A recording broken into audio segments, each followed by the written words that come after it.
Welcome to another interview. I'm here with Piotr or Esden, and we're going to be talking about open source EDA tooling and what he's been up to. So stay tuned. A couple of questions that I'm asking everybody is just to say your name. Piotr Esden-Tempski. So that's my name. And your handle is Esden, right? Yeah, my handle is Esden. I'm Piotr Esden-Tempski, but here for all the English listeners, I usually say Peter is fine, because why make it more complicated than necessary? And preferred pronouns? He, him. Okay. I got started by listening to the Unnamed reverse engineering podcast you were on last year, which was really cool. So I think that covers a lot of good technical stuff, and I'd recommend anyone interested in the technical side of things to just check that one out. I don't want to repeat too much of that stuff. In general, that podcast is really good. Yeah. It's like Alvaro and Jen are doing a great job with that podcast. Yeah, it's nice. It's a nice level of technicality, a new one for me. So that interview you did with the Unnamed Reverse Engineering podcast was in 2020. And so we've had a little bit of progress, and I'd quite like to get an update on where we're at with the crowd supply stuff. But just before that, could you give us like a top level overview of Glasgow, what it is, what it's good for? Sure. So for those that are here on video, the Glasgow is this beautiful device here. So this is actually Rev C1. The cool thing about Glasgow is basically for anyone who is doing any type of hardware development, you end up in a situation where you have to connect to various protocols. So the easiest thing is UART or SPI or I2C or something. And for that, there's plenty of tools for that. Glasgow brings this to another level. It is a flexible platform, which the other devices very often are limited by the amount of protocols they support in hardware, because they are fixed hardware devices, so not programmable logic.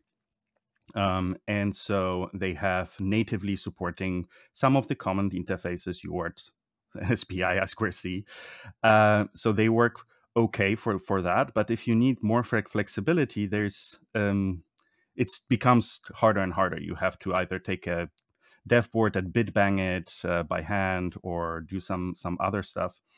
And Glasgow basically simplifies the whole process of that and incorporates it into a very pretty software framework package that is driven, like is built upon Python.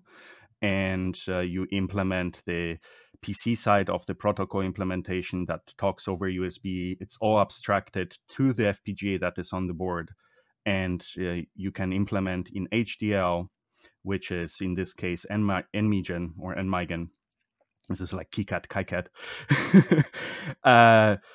And you implement the protocol, and then you have it in hardware implemented. So because of the programmable logic, you have it in hardware. The next level on top of that is the fact that Glasgow incorporates the open source FPGA tools into the framework. So when you start Glasgow, the application on the computer, you say Glasgow applet or run an applet name like UART, for example. It synthesizes the necessary bitstream on the fly, loads it up, and starts talking to this. And again, because of the open tools that are pretty awesome and quick, this is just a few second process. And it allows for additional flexibility that goes beyond even for the standard protocols. It like opens up flexibilities that either you have to have a very specific chip that supports this kind of features, like being able to auto-detect the baud rate and stuff like that. In Glasgow, it's like if a feature is that you need for a certain job is not present, it is fairly easy to add. I have to also say it's like the NMigen HDL makes it very nice to and easy and approachable to implement new stuff and modify it. And the structure that White Quark put in place, which, we have to really praise White Quark for what she created here, it is very easy to get into. It's very well structured and very well maintained, in my opinion. So that was my main experience with that. So yeah, so it is basically a USB to protocol converter, and the protocol is just a much wider selection than some other tools. I think one of the things that I really like about the project is that the use of the open source tools enabling this synthesis on the fly. And I think we'll start seeing that in things like logic analyzers or oscilloscopes, where for protocol decoding, you can have something that is, then you've got the power of that synthesis inside the machine, not having to wait for 10 or 20 minutes for some, like the proprietary tools. And the other thing that I think is really great about the USB side of things is White Quad did so much work on the bandwidth. So I think it got up to like 40 megabytes a second or something, like really pushing USB speeds. Yeah, it's she really went deep down the rabbit hole and abstracted a lot of that stuff. There is a very good talk by Attie Grande. He made so I did it with him, but he made the technical side of the talk at FOSDEM this year, of the online version of FOSDEM. And there's a talk about Glasgow, so I recommend listening to that for him to explain a little bit more of the technicalities also regarding the USB stuff. By default, if you don't need all the bandwidth, you don't have to pay attention to it at all. It will just work. It is fully abstracted. It works great. And then he adds like a section where he describes, well, if you want to push it to its maximum capabilities, you have to pay a little bit attention to it. Like, for example, filling the FIFO always to the full extent, even if you don't have enough data, like pad it or something, because then USB, this is an intrinsic issue with USB. If you send not a full packet, the PC is like, oh, so you don't have any more data for me, so I will just wait longer for the next time to ask you to send me more data. And this results in problems. So you basically pad it to the full extent, like always fill the FIFO all the way, and then the PC will keep asking and you get the more bandwidth. These are details that you have to know.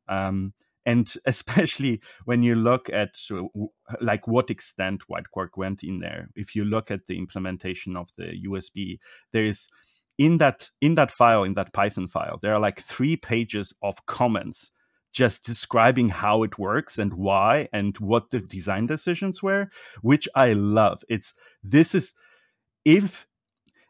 like there's this metric where people are like, oh, you have to have comments on everything, but yeah, if the comments say the same thing as the source code, that's not useful. But in this case, it is explaining the thinking behind the software and how it is implemented. And this is the right way of using long comments. So it's really, documentation in source code is very undervalued by a lot of engineers, or they don't have time or don't have the patience to write it, which is fair.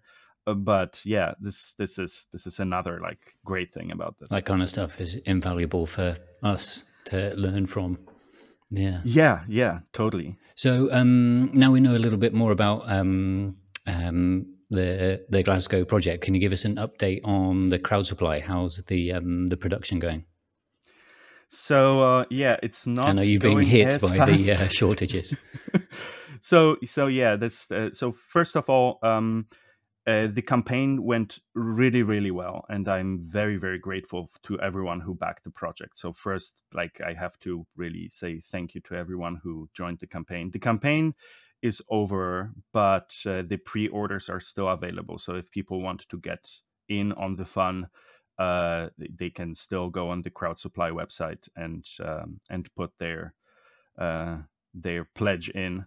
So those will go out immediately after the pledges are fulfilled. So that's the best way to get in line. But so we have now, as we speak, what is it? March 17th, I guess, when we recorded. it's we are a little bit late already on the early bird, what we promised on time, and the shortages in ICs are causing a lot of issues. And it is actually a cascade of issues, because the problem that hit me was another product that we make is Blackmagic Probe. It's the JTAG SWD debugger with a built-in GDB server. So it's like it's a fairly popular device. And we had the issue that the STM32s that we use on there were nowhere to be found. The chip was very common, to the level where you can go on AliExpress and get like refurbished, it's essentially desoldered chips at any quantity you want. So this is how saturated the market with those chips was. And when I needed to make a new manufacturing batch in January, none of this was available, like nowhere to be found. So I had to go through a special Aero sourcing partner that has like some contacts in the depths of the chip IC supply chain, and they dug out 4x priced chips for us. And I was like, as long as we don't lose money on this, I will buy them. And so this is like costed me like days and weeks of work to like figure out where to find it, where to source it, talk to the right people. So that cascaded into the Glasgow thing. So not working on this, I was not able to work on Glasgow. And also for the early bird, I was planning, it's like, oh, I can get all the chips off the shelf. Not and anymore, for example, no. the voltage regulator, nope, you have to buy it in bulk. So I had to place an order, which has weeks of lead time, because it's factory manufactured, not from some supplier. So that is like delaying the early bird stuff. So it's incredibly frustrating. I want to get this stuff to the people as soon as possible. But yeah, it's the situation with the IC supply, which it's funny when you see on the news where the like presidents are talking about chip shortages. This means it's like how bad the issue is. I mean, I think I follow enough people on Twitter that make things to have kind of seen the impact of this over the last few months. But you would expect like, oh yeah, our community would be talking about it, like it was the case with the capacitors, right? Or the MLCCs were shorted like 2 years ago or something, because they were not increasing capacity. But that would just stay in our community. We would like, oh, we wait it out, and then things sort of shake it themselves out. The prices go up, down, whatever. But if you have a moment where part of the Corona relief bill in the US contains provisions to support the IC manufacturing because the car manufacturers cannot get their hands on ICs, this is a little bit different level of problem. So yeah.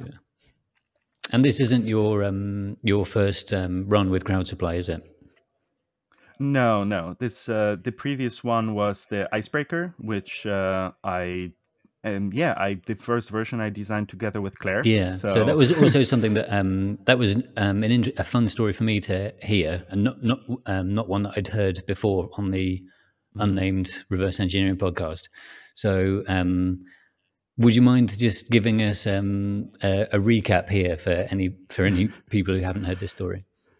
Yeah, so iCEBreaker, for those that are also on video here. So this is the iCEBreaker. Got everything to hand. This is yeah, it's a small development board for the ICE40 App 5K, which is, as you know, supported by the open tools.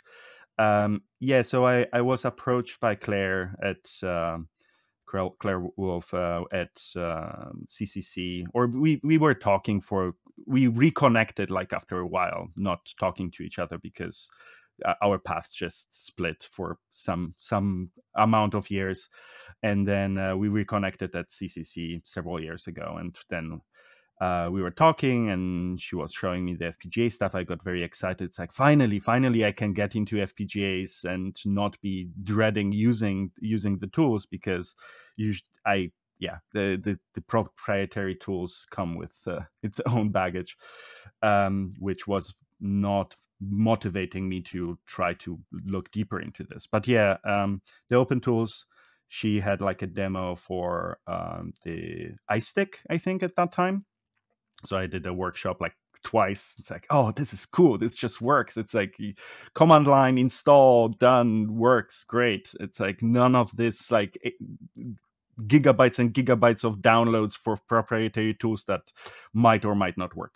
So that motivation then led to us talking. It's like, it would be nice to have a dev board. And she was like, you do hardware manufacturing, and would you be interested to like look at my specs, because we would like to have something that is better suited for workshops, better suited for demos, and different examples of what the open tools can do. And she had like the list of requirements, like PMODs as the interface, so that you can get more modules and have be still backwards compatible with the proprietary toolchain, programmer, blah blah blah. And then to make that happen, we were like, you know what? I'm still in Europe. I have still a weekend to spare, so I drove to Vienna. We hang out for a weekend and designed like 24/7. I was like drawing schematics, like converting her spec into a schematic, asking stupid questions. What about this? What about this? Then she was posting on her Twitter my schematics to like get the feedback of the community, and we were like iterating over this and getting feedback and information. And that was the first version of this. And the coolest part about the whole process of the iCEBreaker was the incredible input from the community, like having people like Sylvain Munaut and like many others who were looking at this and being like, what are the things I can build with this, and actually starting to build things with the early prototypes that I was making and sending out to a few interested people. And they were like, what about, can you add a jumper here, because then I can do this thing like using the SPI interface that you are using for programming also to connect to the FPGA. And it resulted in incredibly powerful applications of that board, because people were just like pounding on this and like trying to do weird stuff with it. And I'm not sure you saw that picture at some point where I posted the piggybacked SRAM chip on top of and then the extra flash pad just ready to bend the leg out so that you can access this was flash. I have it here actually, so it'll be difficult to see there. I'll put a photo in on the edits. There you go. Oh, there we go.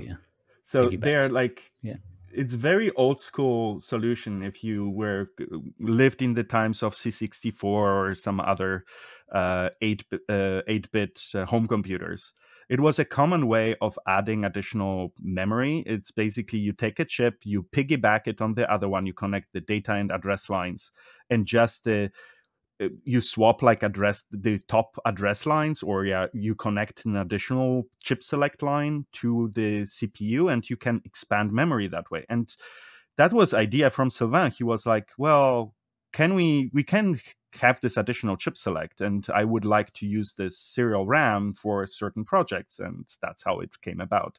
I didn't have space anymore on the PCB, and I didn't want to move more stuff around at that time. But adding one pad, no problem. Here you go. And that is partly what enabled the Doom on ICE40 project that he made. That having that capability of the PSRAM chip. Yeah, so if you've not watched that video, then I recommend it. It's a really good deep dive into how to do that kind of stuff, and like a nice bit on kind of retro computing as well. Yeah, it's what I love about that video is Sylvain didn't shy away from going like really deep diving into the thought process of realizing if it is even feasible. That's the part that I really really enjoyed listening to him, making the thought process of, well, the original Doom required this kind of system requirements. How does this compare of what the iCE40 can provide? And using that process of comparison of other systems, and of course a lot of his personal experience building digital hardware, or HDL, he could like make a gauge. It's like, yeah, this looks like it should be doable. My expectation, he keeps breaking my expectations of what the iCE40 Up5K can do. Yeah. I thought, well, we can do like a 320 by 240 HDMI display, maybe with like an encoder chip, and then he proves everyone wrong with implementing 1080p on this. It's like the things that the iCE40 Up5K can do, if you are careful with your design, which I think is something that is very underestimated with the boards that are using small FPGA. I hear from some people that are coming to the FPGA world before actually even diving into it. They are like, oh, the iCEBreaker with the iCE40, but it only has 5K LUTs. The project that I have in mind will need, I don't know, 30,000, 100,000 LUTs. And I'm like, why don't you try with something smaller first? Especially, I like some the description here. If you have too much space on the device, especially when you are learning to write HDL, the size will compensate for terrible design. And especially when you're starting out and learning, I think it is very important to learn good habits and learn what the limit, like how to overcome limitations of the underlying system. Same thing with programming, to be honest. That's my personal opinion. It's like having some limitations and some guardrails of what you can do.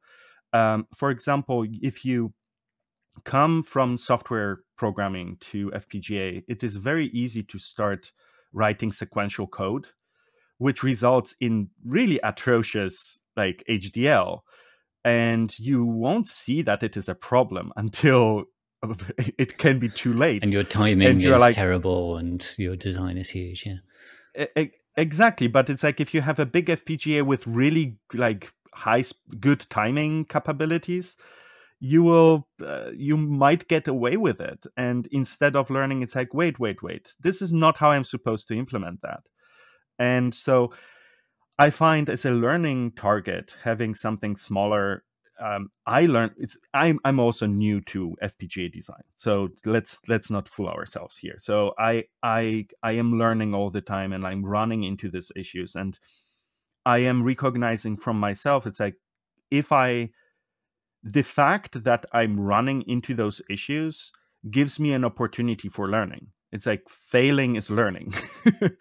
And so if I design something and it doesn't meet timing, it means, I will probably learn how to implement, like write it better so that I do meet timing, or understand what synthesis seeds are, and like this kind of stuff, where do I have to search the space of the Monte Carlo seed?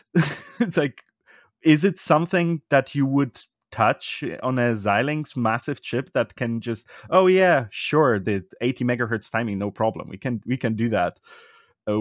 But if you fill the chip really full, you have to start trying. It's like, maybe different layout of this will help. So yeah, I find this as such a great learning experience for myself. Yeah. Let's just take a quick break here.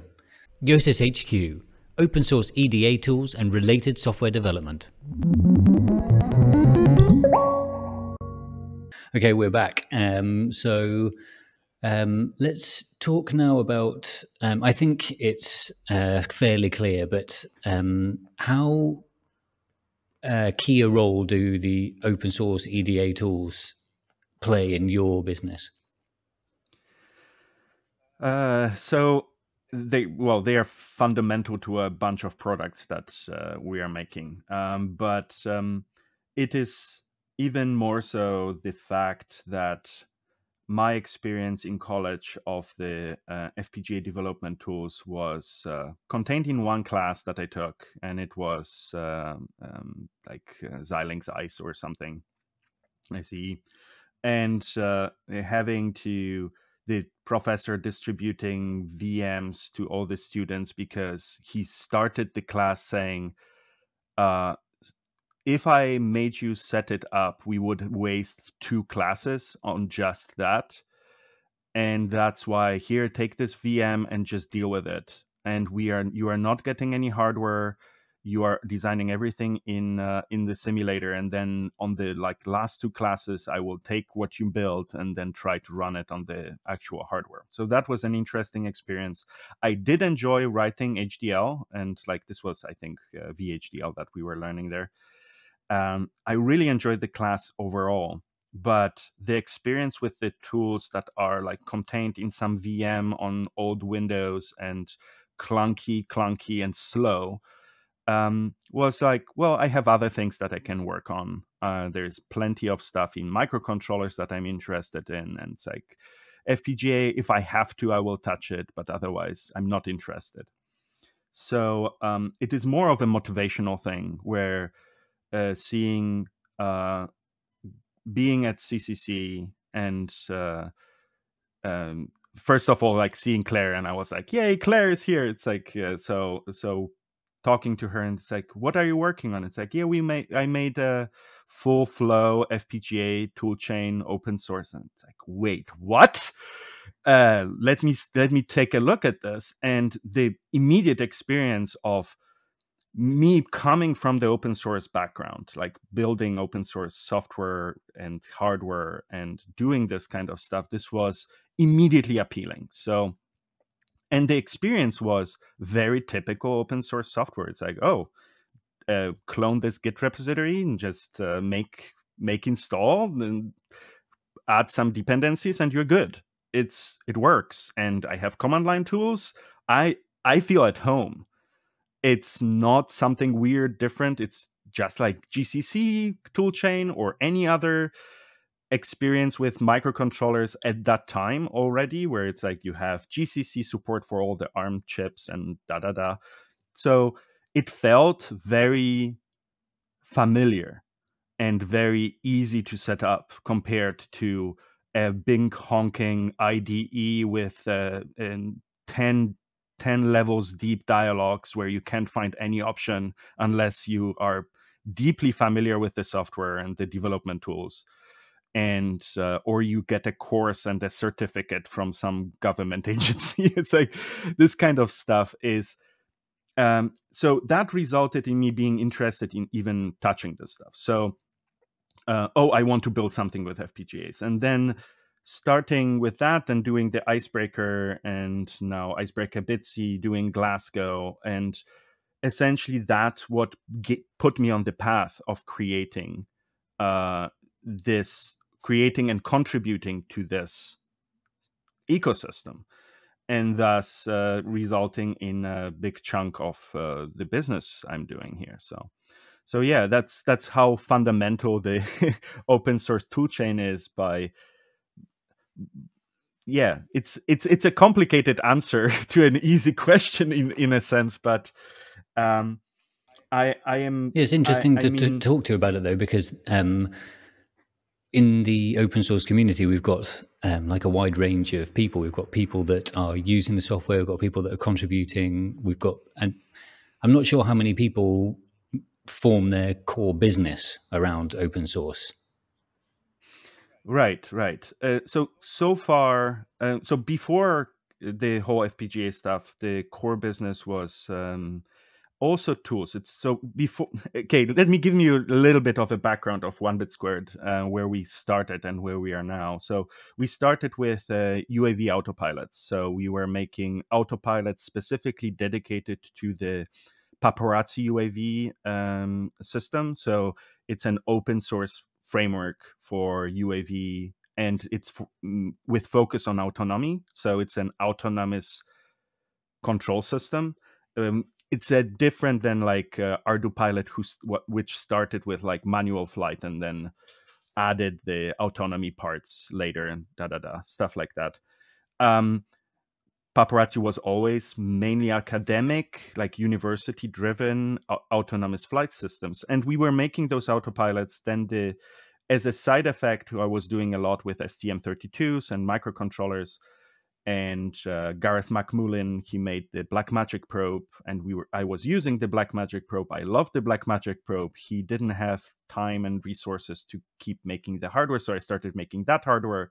Then the autopilot stuff crashed thanks to the Chinese market, and then basically cloning everything to nth extent and undercutting everyone, and resulting in like, well, it's not sustainable business. So I had to give up on the autopilot stuff because there's not enough people that are interested in paying premium for better quality, but people don't understand what better quality means in that realm very much. It's like, oh, I can buy just 5 of the cheap one, and I don't care if it falls out of the sky, except a few exceptions, which then those that are caring about this, they are paying 10 times more to get a proprietary system with certificates. So I'm living somewhere in between this.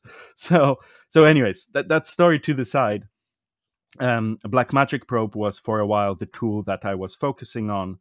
So let me just interrupt there, and we'll do our best to pop that off the stack afterwards. Because one of the questions on Twitter was, now that Glasgow's here and kind of maybe more focus in your attention, what's going to happen to Blackmagic Probe? Is it still going to be a core product, still going to be supported? Oh yes. It's so Blackmagic Probe is very much core focus. As I explained before about the delays for Glasgow, it's like Blackmagic Probe sucked some of that time out, but not by its own fault. So Blackmagic Probe is definitely still very much core business for us, and I'm definitely focusing some of my time on this. We are making I have plans for next generation hardware. This is already in the talks, and it's like, this is probably for those that are not following very closely, this will be probably big news. And we are considering some improvements down the road to like make it better.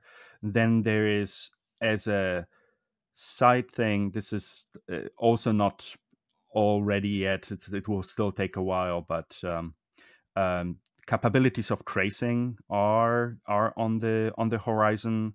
Orbiculum, which is made by Amubes, he's working on that. There will be some hardware for that, and so there's like the ARM specific stuff. So I think the question on Twitter was also in the realm. It's like, oh, Glasgow, doesn't it replace the Blackmagic Probe? That's how I read it. It was not very clear to me how the question was. It just what happens to Blackmagic Probe versus are there plans for Blackmagic Probe down the road, and how does it differentiate from Glasgow? Glasgow is much more of a multi-use tool, and it has connection to OpenOCD. It can probably be made into Blackmagic Probe hosted, because Blackmagic Probe can also be a hosted software on the PC and then use a device to talk to the device instead of hosting it directly on the hardware.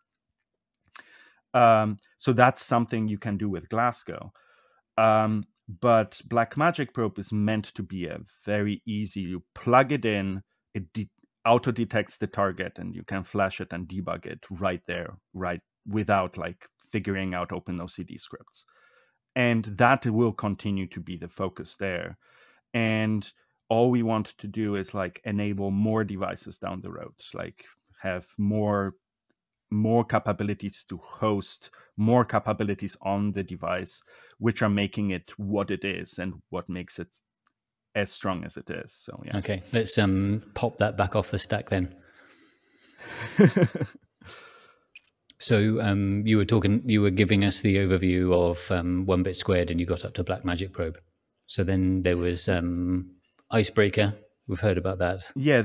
Then we got into the FPGA stuff, and it is iCEBreaker, then iCEBreaker Bitsy, which is currently, it's pretty much finished.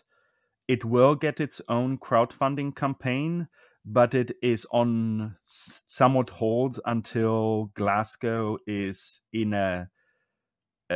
I can push more of the, like, get the production button pressed and like get that done. So, for example, the USB cables are like on the way, like thousands of USB cables and thousands of wire harnesses are on the way. And I just got the other day a massive heavy package with just the 24 pin connectors. It's like, when you make this kind of a campaign and one part comes in two massive dense boxes, you're like, okay, well, we are building stuff now. So this kind of stuff is in progress. How many units are you making for the crowd supply? Over 2K. So so there will be several batches. There will be a small batch, still the early bird stuff. So that's probably it's a 200 and some change batch, so that we can have some compensation for broken part, for breakage, because that always happens in production. Then the next batch will probably be either a 500 or 1,000 batch, and then another 1,000 batch. So they will come in batches, because the very big risk is always receiving a ton of thing that has some part swapped or some part not right or something doesn't work, and then you have to rework all thousands and thousands of boards. Terrible. And so I rather like ask people to have a little bit patience than delaying the whole project for everyone because we rushed it and wanted to bite off too much of a chunk. So that is the idea there. But yeah, so iCEBreaker Bitsy, Glasgow. There are plans for more campaigns. It's like I have like 4 campaigns registered with Crowd Supply that are in multiple layers of preparedness and progress. And now, and I also I'm starting to get help. So I'm starting to hire a few people to work on different projects, because it is becoming just too much for one person. And great news! Congratulations. We have too many ideas. Yeah, we have too many ideas for different things to make, and so yeah. Okay, cool. So I'm going to slightly swerve the topic now, because I'd like to talk to you a bit about community, because I think the first time I used Discord was because I wanted to join your 1 bit squared Discord channel, and I thought it was a really good space, and I thought you did a really good job of keeping it a good space. And when I started my own Discord, I even copied your code of conduct. I think you're how to say this. I'm inspired by the way that you manage the community and keep it healthy, and I think that that's an important part of. We've seen a lot of toxicity, making a lot of problems in the computer and technology and programming space, and I think community is a really important part, a real big part of the foundation. So I thought it'd be good to just get your thoughts on that. Yeah, it's a hard topic to talk about, because yeah, it is. Sorry to put you on the spot. Maybe you could talk. Maybe you could tell us like the things that you think are important to cultivate a healthy community. I mean, I think we are overall. So let me start like from the beginning. It's like I'm historically, I like chats in general. So I was on IRC, and then when projects were happening, I was like, well, we need some chat because I'm not a big forum person myself. So let's start with the technicalities, and then I will get to the broader community thoughts. So the technical stuff is like, oh, and then moving from going together and having disjointed multiple communities depending on the project, and then Discord, I combine them into one. They call it servers or instances or whatever you want to call it. And then have all those channels together and combining those communities that have overlap in people as well as interests. So that was the technical thinking there. The thing that, I did see, I am lucky in a sense that the communities that I was part of are pretty great. And the FPGA community is fairly diverse and really nice to each other, as well as the community before that, that this is FPGA is like the subset of the hardware hacking community. That's how I would call it. The hardware hacking community being the more technical, those people that are developing their own hardware from the also adjacent to the maker community. There is some overlap from that. And this is a community represented by events like Teardown from Crowd Supply or Supercon from Hackaday.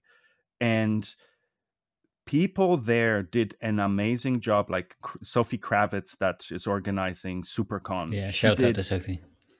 Oh, total shout out to Sophi. She did a monumental effort, because I talked to her what it took to make it what it is, to make it a diverse place, make it a welcoming space, make it a friendly space, and a safe space for a lot of people to feel happy and want to share what they are doing without the